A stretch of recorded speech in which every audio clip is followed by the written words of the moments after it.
APC जो थी वो बिलाखिर मुत्तहदा अपोजिशन की ऑल पार्टीज़ कॉन्फ्रेंस का इनकाद हो ही गया। कॉन्फ्रेंस में जो पार्टी कायदीन थे उन्होंने हुकूमत को आड़े हाथों लिया, बड़ी तनकीद की उन्होंने। मौलाना फजलुर रहमान समेत 11 जमातों ने वज़ीर आज़म इमरान खान से इस्तीफ़े का मुतालबा किया है और साथ ही साथ मुल्कगीर एहतजाजी तहरीक शुरू करने का भी उन्होंने ऐलान कर दिया। आसिफ जरदारी, नवाज शरीफ साहब, इन दोनों साहिबान ने वीडियो लिंक के ज़रिए APC से खिताब किया। फिर साबिक वज़ीर आज़म साहब ने यह भी कहा कि अवाम के हुकूक पर डाका डालना संगीन जुर्म है, पाकिस्तान में वोट को इज्जत न मिली तो मुल्क मफलूज ही रहेगा। ज़रूरी यह है कि हम मसलहत छोड़कर फैसले करें। अब सवाल ये पैदा होता है कि नवाज शरीफ साहब कौन सी मसलहत की बात कर रहे हैं? क्या हुकूमत मुखालिफ करारदादें और लॉन्ग मार्च का जो ऐलान है वो हुकूमत के लिए किसी मसले का सबब बन सकता है? ऑल पार्टीज़ कॉन्फ्रेंस में मुस्लिम लीग नून और पीपल्स पार्टी में कोई इत्तेहाद हुआ है या तहरीक इंसाफ की हुकूमत गिराने पर इत्तफाक हुआ है? इस हवाले से हम बात करेंगे। इस वक्त हमारे साथ सीनियर सहाफ़ी और तज्ज़ियाकार जनाब मज़हर अब्बास साहब मौजूद हैं। अस्सलाम वालेकुम मज़हर साहब।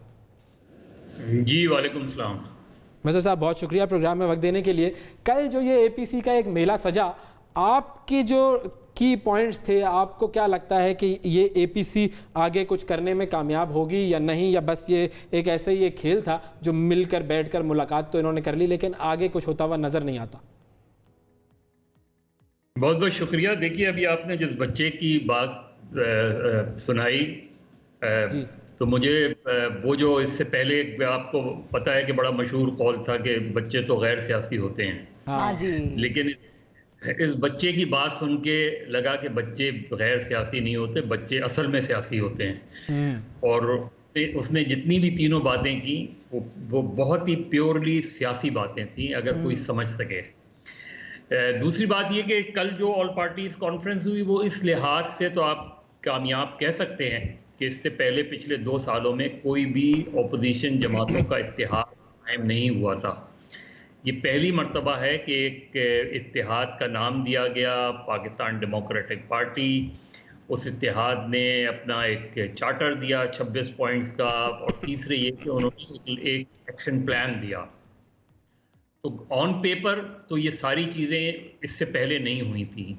ऑन पेपर तो अपोजिशन को मुसलसल जो है वो शिकस्त का सामना करना पड़ा था, चाहे वो 2018 के इलेक्शन के वक्त से पहले बलूचिस्तान वाली सूरत हाल हो जिसका नवाज शरीफ साहब ने जिक्र किया था, या उसके बाद चेयरमैन सेनेट के खिलाफ वोट ऑफ नो कॉन्फिडेंस हो, या उससे पहले वज़ीर आज़म का इंतखाब हो, उसमें अपोजिशन जमातों का इंतशार नज़र आया। तो उसको अगर सामने रखते, और अभी जो चंद दिनों पहले जो कौमी असम्बली में फैक्ट बिल के हवाले से चीज़ें हुई, वो सारी चीज़ें अगर रखती हैं तो अपोजिशन इंतशार का शिकार नज़र आई। उसको अगर सामने रखते हुए इस APC को देखें तो इसमें एक ये ज़रूर है कि अपोजिशन जमातें कम से कम कुछ पॉइंट्स पर मुत्तफ़िक़ हुई हैं। वो पॉइंट्स क्या हैं, और नवाज शरीफ की तकरीर का जो है किस तरीके से अदा किया जा सकता है। देखिए, नवाज शरीफ साहब की तकरीर का एक चैप्टर तो बिल्कुल दुरुस्त है। वो जब सियासी उसका जायज़ा लेते हैं जिसमें उनकी अपनी गलतियां भी शामिल हैं, उसमें सबसे अहम बात यह कि ये बात दुरुस्त है कि सियासत में हमारे यहाँ मुदाखलत बहुत ज़्यादा बढ़ी है पिछले चंद सालों में, पिछले 30-35 सालों में, और उस मुदाखलत को कम होना चाहिए बल्कि ख़त्म होना चाहिए। उसकी वजह से सियासी जमातों में इंतशार का शिकार रहीं, सियासी जमातें टूट का शिकार रहीं। सिर्फ टूट का शिकार वो अपने ही पॉलिटिक्स की वजह से नहीं हुई बल्कि आउटसाइड इंटरफेरेंस की वजह से हुई। ये बात तो तारीखी तौर पे दुरुस्त है कि पाकिस्तान में सियासी जमातें, सियासी गिरोह बनाए भी जाते हैं, तकसीम भी किए जाते हैं, हुकूमतें बनाई भी जाते हैं, हुकूमतें गिराई भी जाती हैं। इस हद तक तो मियाँ साहब की बात दुरुस्त है। लेकिन मियाँ साहब और चार्टर ऑफ डेमोक्रेसी में बेनज़ीर भुट्टो शहीद और मियाँ नवाज शरीफ ने इस चीज़ का एतराफ़ भी किया था। लेकिन वे फॉरवर्ड जो वो बता रहे हैं उसमें सबसे पहले इतना रेवोल्यूशनरी तकरीर करने के बाद तो उनको पहला ऐलान तो ये करना चाहिए था कि मैं फला तारीख को पाकिस्तान वापस आ रहा हूँ, सेहत की आप परवाह करें, मेरी सेहत जो भी है मैं वापस आ रहा हूँ। सियासतदान, देखिए हमारे सियासतदान अपनी सियासी कमज़ोरियों की वजह से कमज़ोर हुए हैं। सियासतदान इस वजह से कमज़ोर नहीं हुए कि महज बाहर से मुदाखलत होती है। जब मुदाखलत होती है तो आप उस पर एहतजाज करते हैं और फिर खुद ही उनके दरवाजे पे पहुंच जाते हैं। तो मज़हर साहब, हम ये कह सकते हैं, हम ये कह सकते हैं कि इन दो बड़ी जमातों ने जो एक ज़माने में पूरे पाकिस्तान में हुक्मरानी करती थी और सबके दिलों पर राज करती थी, चाहे भुट्टो साहब का दौर हो, बेनज़ीर शहीद साहिबा का दौर हो, नवाज शरीफ साहब के अदवार हों, ये बड़ी हम कहेंगे रची बसी हुई थी ये दोनों पार्टीज़ हमारे पाकिस्तान में, पूरे मुल्क में। तो क्या हम ये कह सकते हैं कि इन दोनों ने खुद ही एक दूसरे के पाँव काट काट के एक दूसरे को कमज़ोर किया और आज वो इतनी कमज़ोर हैं कि इमरान खान साहब की हुकूमत के खिलाफ खड़े भी नहीं हो सकते इकट्ठे?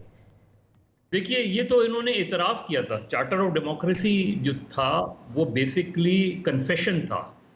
कन्फेशन इस चीज़ का था कि और ये अच्छी बात है कि दो बड़ी सियासी जमातों के दो बड़े सियासी कायदीन ने इतराफ़ किया कि हम एक दूसरे के ख़िलाफ़ इस्तेमाल हुए, और इससे अच्छी कोई बात नहीं हो सकती। और अगर चार्टर ऑफ डेमोक्रेसी का आप पूरा इहादा करें तो आपको नज़र आएगा उसमें जो पॉइंट्स हैं।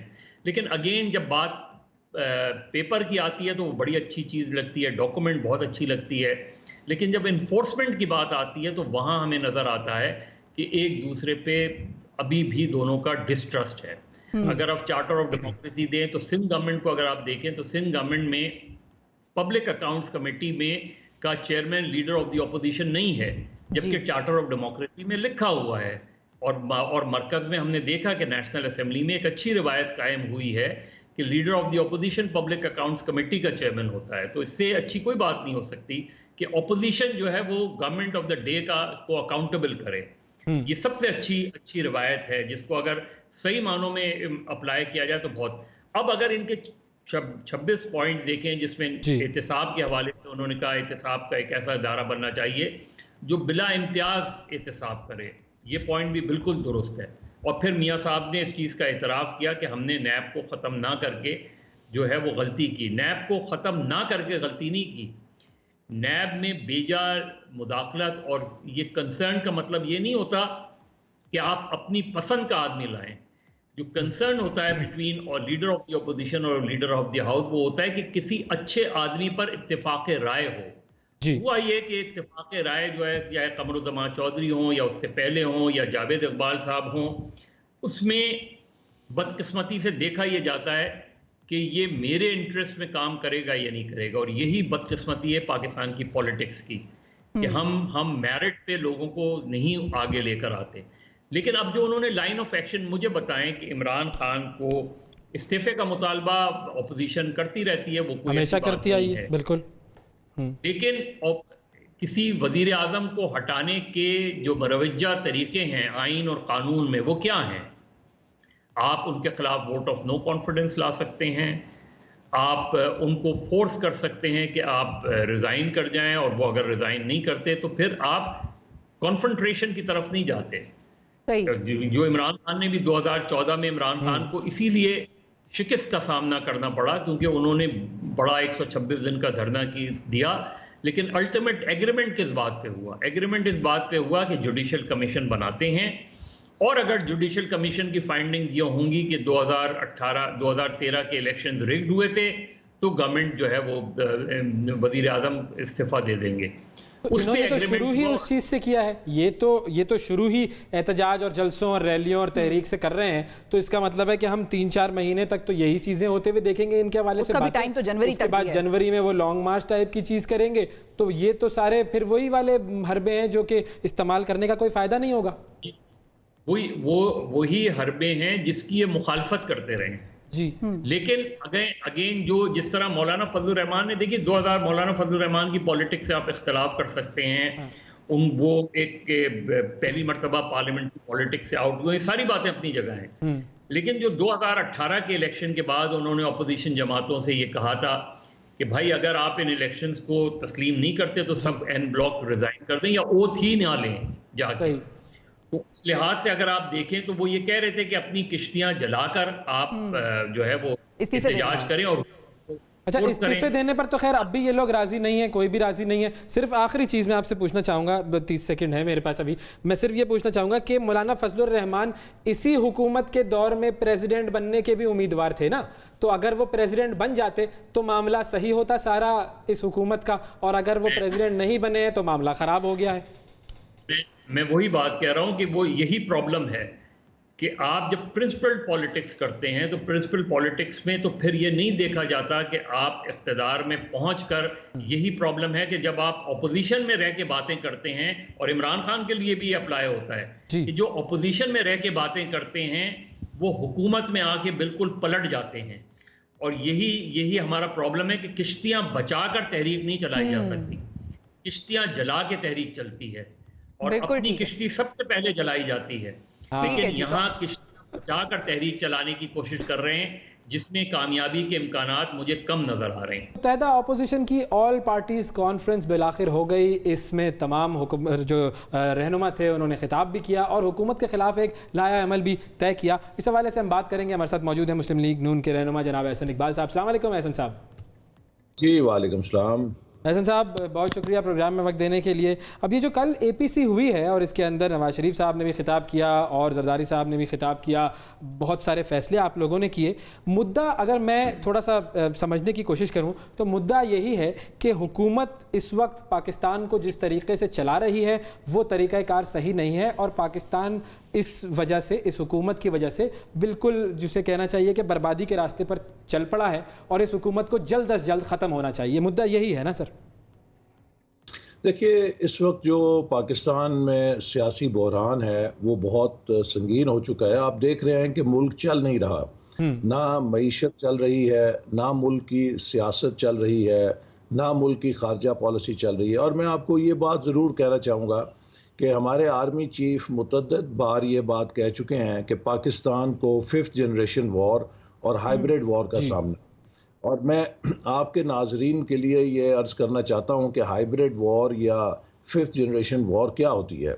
ये एक नई किस्म की जंग है जिसमें आप टैंक, गोला बारूद इस्तेमाल नहीं करते, बल्कि अपने दुश्मन रियासत को गैर रवायती तरीक़ों से मुआशी तौर पे कमज़ोर करके, सियासी तौर पे इंतशार का शिकार करके, और उसकी जो सोसाइटी है उसे डिफरेंट फॉल्ट लाइंस में तकसीम करके इम्प्लोड करते हैं, डिस्टेबलाइज करते हैं। हमने देखा है कि पिछले 2 सालों से इस हुकूमत की नाअहली की बदौलत, नाकामी की बदौलत पाकिस्तान हर महाज के ऊपर मुसलसल कमज़ोर होता जा रहा है। अब ये एक सिक्योरिटी क्राइसिस बन गया है। उसकी सबसे बड़ी मिसाल मसला कश्मीर है कि वो मसला जिसमें 72 साल हिंदुस्तान को जुर्रत नहीं हुई थी कि वो मकबूजा कश्मीर को हड़प कर सके। इस हुकूमत ने पाकिस्तान को इतना कमज़ोर कर दिया, भारत की नज़र में पाकिस्तान की थ्रेट परसेप्शन इतनी नीचे चली गई कि उसने बासानी मकबूजा कश्मीर को भी हड़प कर लिया, और 1.25 साल हो गया है ये हुकूमत कोई खातिर खा रिस्पॉन्स नहीं कर सकी। तो यानी कि तमाम ये फ्रंट्स जो हैं, इन फ्रंट्स पर हुकूमत सही तरीके से बिल्कुल भी काम नहीं कर पाई, और अब हम तरक्की के बजाय तनज़्ज़ुली का सफ़र तय कर रहे हैं और बड़ी तेज़ी से कर रहे हैं। और इसका मतलब ये है कि इस हुकूमत को फ़ौरन जाना चाहिए। मतलब कल की जाती आज जाए ये हुकूमत तो पाकिस्तान बेहतरी की जानिब गामज़न होगा। जी जी।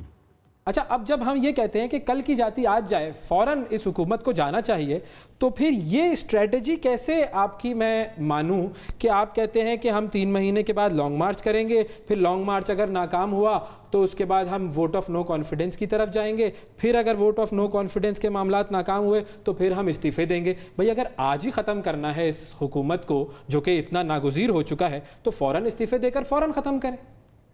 देखिए, इसमें जैसे कि आपने डेक्लेरेशन पढ़ा है, उसके अंदर एक 360 डिग्री या एक बहुत ही कॉम्प्रिहेंसिव रिस्पॉन्स हमने बताई है, और वो ये है कि हम सबसे पहले अवाम से रजू करेंगे। देखिए, जो जमहूरियत है उसके अंदर जो असल कुंजी है ताकत की, तब्दीली की, वो अवाम के पास है।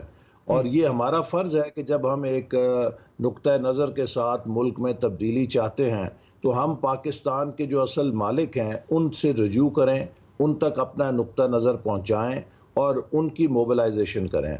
और अवामी मोबिलाइजेशन के लिए पहले 2 महीने में हमने मुख्तलिफ़ इक़दामात तजवीज़ की हैं, और उसके साथ साथ ये कहा है कि हमारी जो तब्दीली है वो खालिसतन आइनी, जमहूरी और सियासी दायरेकार के अंदर होगी। हम किसी किस्म के तशद्दुद को उसमें नहीं लेकर आएंगे, हम कहीं कोई ऐसा गैर जमहूरी तरीका इख्तियार नहीं करेंगे जिससे जमहूरी निज़ाम को कोई ख़तरा हो सके। और मुल्क में तब्दीली की ख्वाहिश रखना या उसको उसके लिए कोशिश करना, ये एक जमहूरी अमल का फितरी हिस्सा है। बिल्कुल। और आप मुख्तलिफ ममालिक में जहाँ जमहूरियत है वहाँ पर लोग अपने प्रोटेस्ट भी करते हैं, जमहूरी एहतजाज भी करते हैं और हुकूमत के सामने अपने मुतालबात के लिए दबाव भी लाते हैं।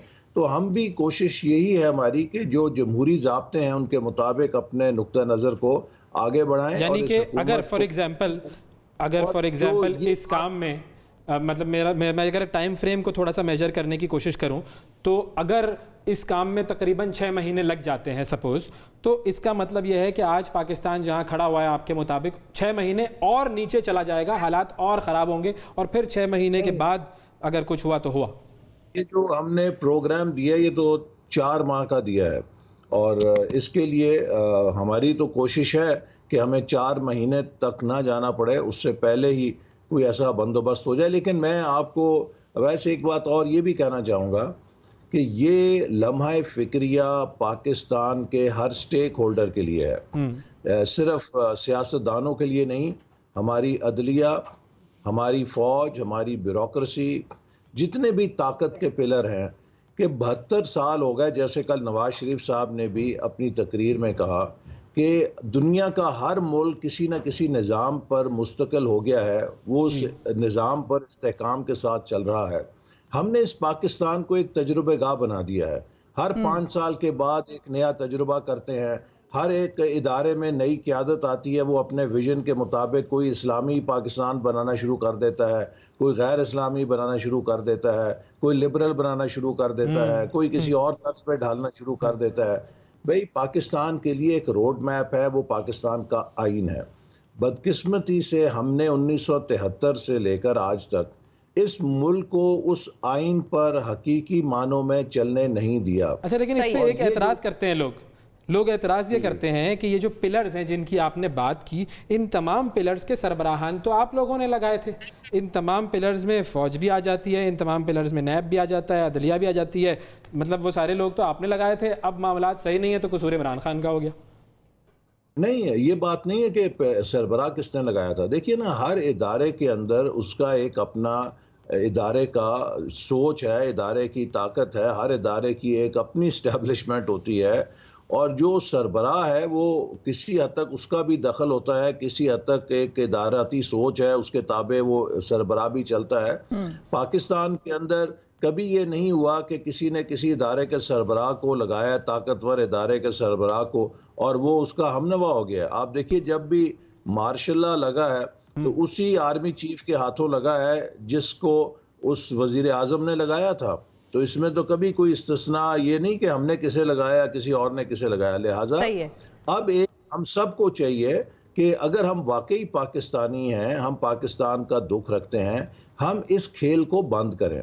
और इस मुल्क के अंदर अब ये 21वीं सदी है, क्या हम गैर मुतनाज़ा इलेक्शन नहीं करा सकते? ये 21वीं सदी है, क्या हम दुनिया को ये नहीं बता सकते कि हम अमन इस्तेहकाम से इस मुल्क को चला सकते हैं? हम क्यों कौमी इदारों को, सिक्योरिटी के इदारों के ज़रिए इस मुल्क के अंदर उन्हें मुतनाज़ा बनाएं अमूर मुमलिकत के अंदर? देखिए, बांग्लादेश 25 साल बाद हमसे निकला है, वो एक नॉर्मल कंट्री बन गया है।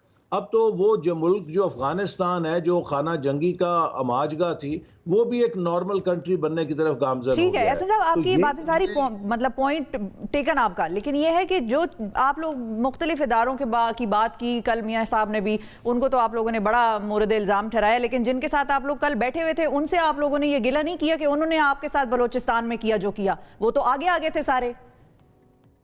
नहीं, देखिए ना, हम सब ने कल वहाँ पे ये बात कही कि जो भी माजी में हुआ, और बिलखसूस जो 2 बड़ी जमातें हैं, उन्होंने तो 90s के अंदर इस बात को महसूस किया कि हमने 90s में जो एक पोलराइजेशन की सियासत की, उससे इस मुल्क का भी नुकसान हुआ, जमहूरियत का भी नुकसान हुआ।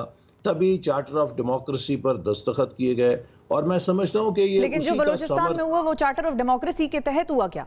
वो तो डेमोक्रेटिकली उस तरह से हम नहीं कह सकते उसको। आप लोगों को तो गिला करना चाहिए था पहले जरदारी साहब से। किसी सियासी जमात का उसमें कसूर नहीं था। वो सबको मालूम है कि जो बलूचिस्तान के अंदर तब्दीली लाई गई वो किस तरह लाई गई, और उसकी भी निशानदेही कल नवाज शरीफ साहब ने की है। तो वो मैं नहीं समझता कि बलूचिस्तान के अंदर जो खेल हुआ है उसकी जिम्मेदार कोई सियासी जमात थी या उस वक्त की ऑपोजिशन थी। चले बलूचिस्तान को रहने देते हैं, आर्मी चीफ साहब के एक्सटेंशन का मामला हो या फेटफ के कवानीन का मामला हो, मामला तो एक ही तरह का नजर आता है हर जगह पर। नहीं, देखिए ना, जो कौमी मामला हैं, मुझे आप बताइए, क्या ऑपोजिशन ये करती कि हमारे कौमी इदारों को मुतनाज़ा कर देती? अगर वज़ीर आज़म ने और एक कौमी इदारे ने मिलकर ये फैसला किया है कि अपने सरबराह को एक्सटेंशन देनी है, तो उसके ऊपर अगर ऑपोजिशन एक बरक्स मौक़िफ़ ले लेती, हमने पहले से कहा था कि ये एक डिस्क्रिशनरी एक्शन है, ये एक सवाबदीदी इख्तियार है। अगर वज़ीर आज़म और जो उस इदारे के सरबराह हैं वो मिलकर इसे कबूल करते हैं, तो हमारे लिए बहुत लिमिटेड स्पेस है कि हम पूरी दुनिया के सामने अपने कौमी हसास सिक्योरिटी के इदारों को मुतनाज़ा बनाएं। वी विल टैग अलॉन्ग, ये बात उसी वक्त हमने कही थी। ये फैसला अपोजिशन ने नहीं करना था कि एक्सटेंशन होनी चाहिए या नहीं होनी चाहिए, हमने उसी वक्त कहा था कि और इदारे के दरमियान का मामला है, अगर वो दोनों करना चाहते हैं तो हमें टैग अलॉन्ग इसलिए करना पड़ेगा कि हम अपने मुल्क के कौमी इदारों को मुतनाज़ा नहीं देखना चाहते या उनके तनाज़ा खड़ा करना चाहते। ठीक है एहसन साहब, कल एक और चीज़ हुई और ऑपोजिशन जब इकट्ठी बैठी तो हुकूमत को इंटिमिडेट होना चाहिए था, लेकिन हुकूमत इंटिमिडेट नहीं हुई। और वो इंटिमिडेट इसलिए नहीं हुई कि जो पंजाब की सबसे बड़ी सियासी जमात है पाकिस्तान मुस्लिम लीग नवाज़, उसमें नवाज शरीफ साहब का जो बयानिया था, उनका जो नैरेटिव था वो कुछ और था, और शहबाज शरीफ साहब जो हैं वो डायरेक्टली इमरान खान और उनकी गवर्नेंस पे तनकीद कर रहे थे। मियाँ साहब, ये बड़े मियाँ साहब कहते हैं कि मेरा झगड़ा जो है वो इमरान खान से नहीं है, तो ये तो उन्होंने ये बता दिया कि हम दोनों भाई एक पेज पर ही नहीं हैं। वो चलिए आप इसको जैसे मर्जी करें, लेकिन आप देखें कि दोनों लीडर्स का जो फर्ज है, जो उनकी हैसियत है, वो जुदा है। नवाज शरीफ साहब कायद हैं, वो 3 टाइम प्राइम मिनिस्टर हैं, वो एक स्टेट्समैन की हैसियत रखते हैं, लिहाजा उनका फ़र्ज था कि वो एक बिग पिक्चर के हवाले से बात करें।